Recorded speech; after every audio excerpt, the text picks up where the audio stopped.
on, guys? It's K-Dub here with another episode of Crypto Zombie. Today's Saturday. I hope that everyone's having a great weekend. If we have a look, we are seeing some mild green, not too much red. Lots of green across the board. Bitcoin dominance has gone up a little bit. We are now sitting at a $6,712 Bitcoin. I think that this may be a good time to accumulate some alts, but I'm not a financial advisor, so don't listen to me. If you have a look at the Bitcoin comparatives, you'll see a lot of these top coins are still in the red in comparison, even though everything is up today. So if you're looking to accumulate on the dip, you'll notice that there are some great buys. You do have a lot of coins that have gone down in their Bitcoin comparatives. So if you're in the market right now and you're looking to buy, there actually are some opportunities despite the fact that you are seeing a lot of green in the US dollar comparative. I personally have taken this opportunity to accumulate some of my favorite altcoins because Bitcoin currently is moving at a sideways pattern. Now, if it does that Bart Simpson hair and then shoots down, that could be an issue for some of the altcoins. However, if it goes the other way, you may see some bigger gains in the altcoins as opposed to Bitcoin. But, you know, as soon as I upload this video, the market could be totally different, so why even make price predictions?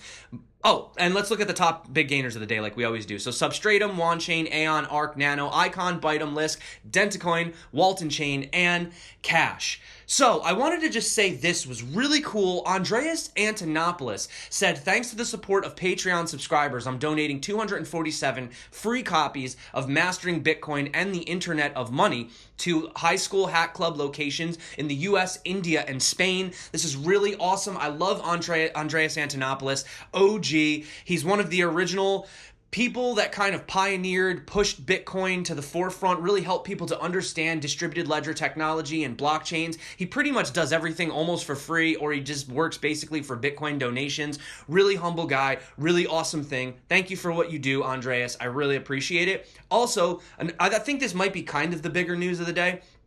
The trustee of Mt. Gox has released a PDF explaining how users and creditors can file a claim for losses that they suffered from the exchange. It seems the window to submit will be extended into the next year. However, creditors from Mt. Gox are currently filing a petition to see their funds returned in the cryptocurrencies that they lost rather than the cash value of those at the time of the collapse. Because think about it, if you had Bitcoin on the exchange when Mt. Gox had its, incident, and they're going to just look at the cash value of that, well, the Bitcoin has gone up substantially since that crash. So it's not fair, oh, we're going to give you back your initial money. It's like, yeah, but I want the Bitcoin back because the Bitcoin that I would have had is worth a lot more now, essentially, right? I mean, you could see that kind of happen even with BitConnect. When BitConnect exit scammed, whatever the hell they did, people were getting their BCCs instead of Bitcoin. And people are like, I don't want BCC. It's useless. You guys are done. You're shutting down the platform. What the hell am I going to do with this useless token, right? Give me back my Bitcoin. So they're saying the same thing here. Give me back my Bitcoin. Don't just give me back the cash value.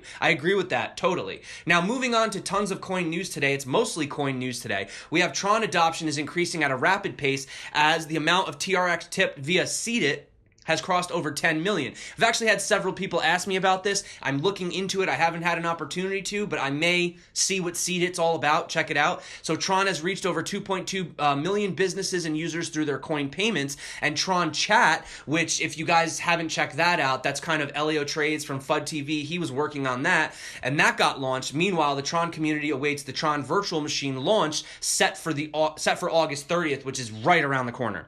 So that's very soon. We also have Stellar Lumens announcing that will allow rapid euro, dollar, and pound sterling conversions from XLM using White Standard or WSD coins. This is a fiat-paired cryptocurrency that's built on the Stellar network. The WSD conversions will take place on FinTech Limited's decentralized exchange, the first such exchange on the Stellar platform. So speaking on the partnership, Elizabeth White, the CEO of the White Company, White Standards creators, said, our goal is to unleash crypto's real-world potential, and this partnership with Interstellar is the first of many steps. It's not just bringing the White Standard stablecoins to the masses while increasing the ease for consumers for purchasing Stellar Lumens with USD, GBP, or the Euro. We also have news coming out of Icon. So they've they've announced that the company has been selected as an operator of Sol's standard blockchain platform for Sol blockchain demonstration project directed by Oracle, which is commissioned by the Seoul Metropolitan Government.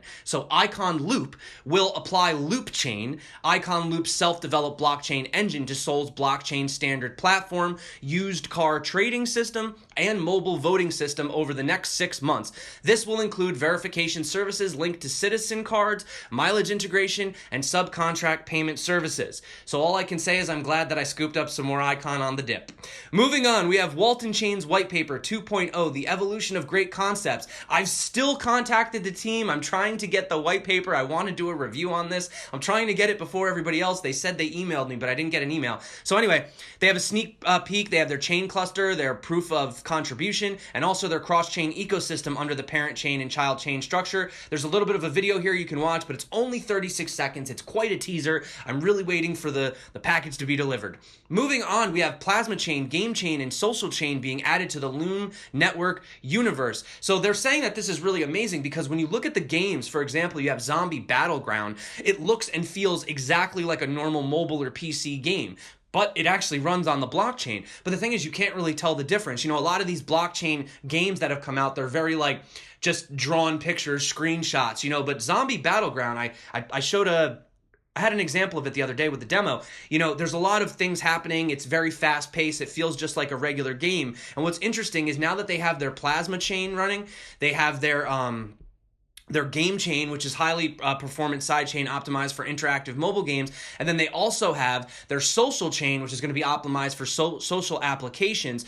This creates for more scalability and potentially could put Loom Network, well, it could really make it a competitor for some of these other platforms as well. So definitely keep an eye on Loom Network. Komodo is doing a brand evolution. They say that people have been somewhat confused about Komodo. It still gets confused as being very slow, related to a low TPS system, not scalable. They think that it's just a privacy coin. So they're really trying to have this thing. They've partnered with Ideas for Nature. The thing is that they want to really help bring out the identity. They want to updo the website, new user design, and really help people to understand and appreciate what Komodo is. I've actually been meaning to do a video on Komodo for my Throwback Thursday series. I just got kind of busy recently. I did a few interviews, but I really want to dive into this or maybe even get Komodo on board. I've reached out. JL777 says he's totally down to do an interview via the Discord. So I may also reach out and do an interview as well.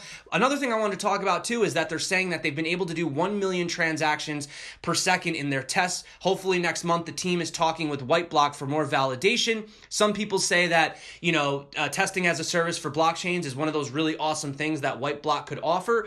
And if they can actually do what they're saying that they could do, this would be great. I think with Komodo, the thing is when you look at transactions per second, you realize that the fact that you can clone it and have the Komodo chains essentially communicate with themselves, that in its own is essentially infinite scalability. It may not be sharding, it may not be, you know, the way that we think about it, but having multiple chains that once this chain gets full can just communicate with the next chain and you can infinitely clone it, technically that makes for infinite scalability, you know, regardless of how you want to look at it.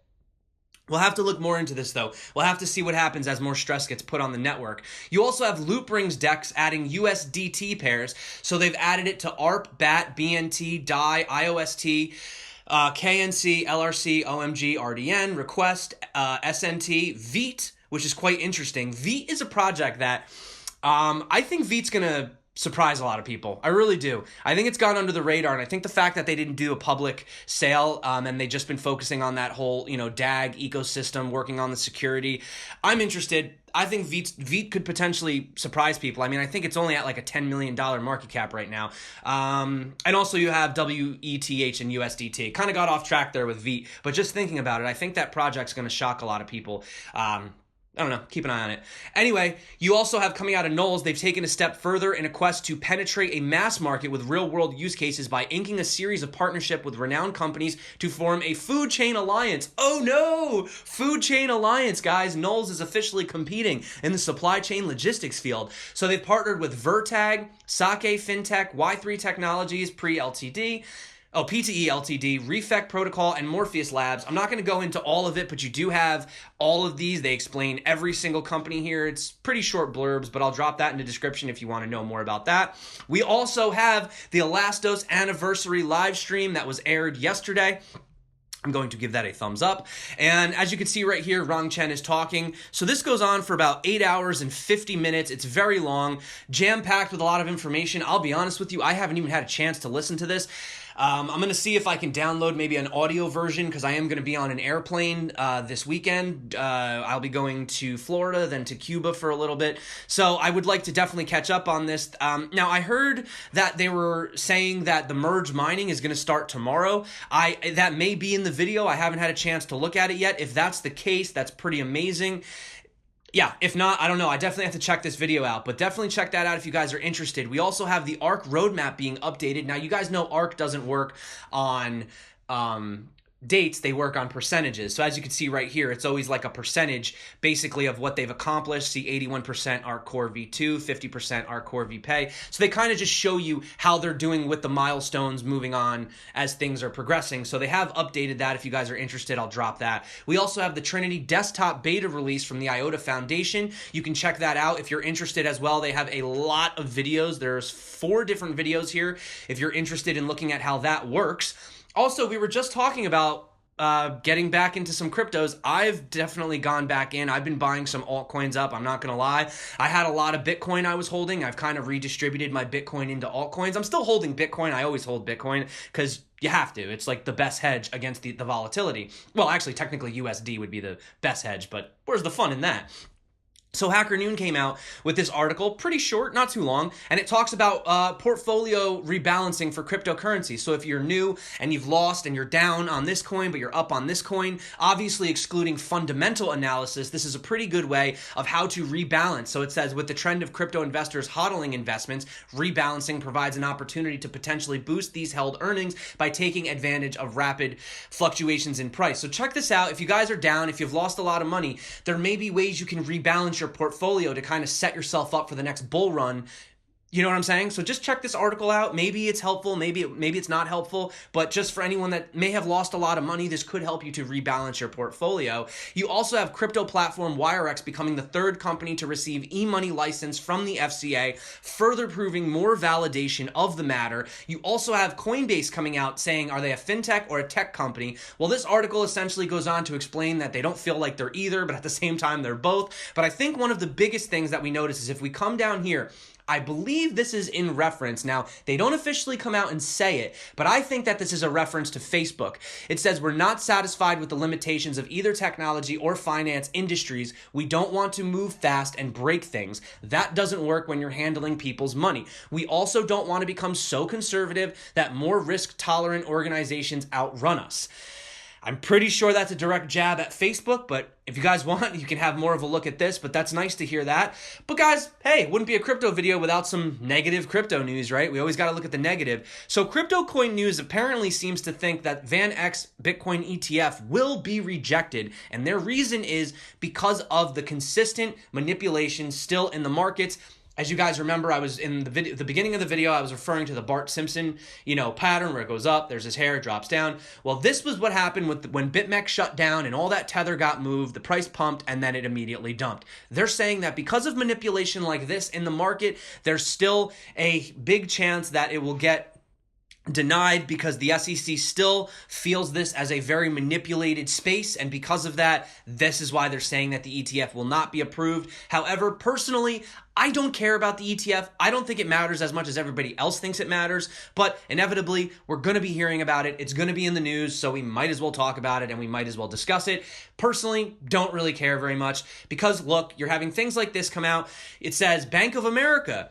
So it says, titled Blockchain Encryption Tags and described as a system that includes a device with a processor is configured to receive a first set of data elements to obtain an encryption key for memory. This is one of more than 50 blockchain-related patents filed by the bank. Okay, so as you can see here, they've applied for multiple crypto storage patents in the system. So if this was to go forward, their system would record and store crypto transactions made by enterprises, improving data security with encryption. So why is Bank of America even applying for a patent like this if they don't see it as a potential use case, if they don't see digital assets being traded and used in the future, right? Why? I mean, is it just to protect yourself? What if? Sure. But if it really didn't matter and you didn't see the validity of it, why would you in the first place? The patent is a reproduction of a U.S. non-provisional application for 2014 entitled Cryptocurrency Online Vault Storage System and has just been released by the U.S. Patent and Trademark Office. So that's more good news despite what that person seems to think about the ETF. But like I said, I don't care. Also, we have Singapore. It says looking promising for cryptocurrencies. So Singapore's Monetary Authority of Singapore, or MAS, the country's central banking institution, has teamed up with major firms.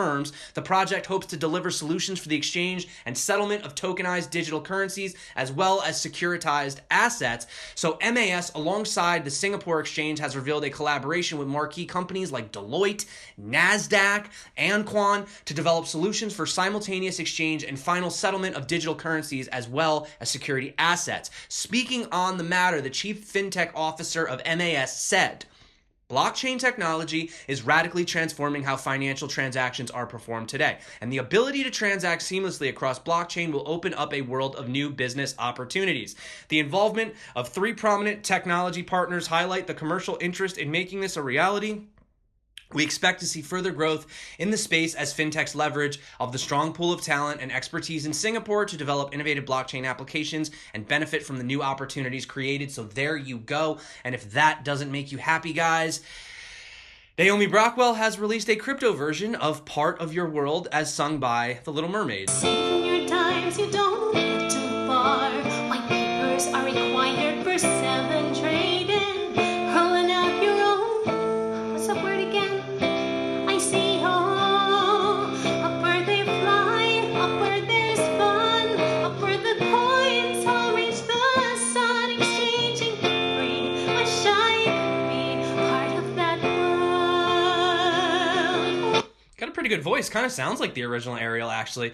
So yeah, definitely check that out, guys. And that being said, it's Saturday. I'm about to skedaddle out of this biatch. I'm done with the news for today. I hope you guys are having a wonderful time. Thank you for coming back to the channel. You guys are amazing. Really, seriously, your support every day I wake up, it just keeps me going. I'm so happy to have this journey alongside you guys. Everyone that's been liking, subscribing, commenting, joining the Telegram group. You guys are freaking awesome. So that being said, enjoy your weekend. My name's K-Dub. This is Crypto Zombie. Oh, holy crap. I completely forgot to tell you guys something. So in a few hours from now, actually at 3 p.m. Eastern, I will be doing a live stream with Crypto Rhodes, Crypto Candor, and also Altcoin Sarah from Altcoin Buzz Ladies. I don't know how I completely almost forgot to say that. So check that out, guys. It's going to be a good time. Now, that being said, my name's K-Dub. This is Crypto Zombie. Until next time, stay crypto and peace out.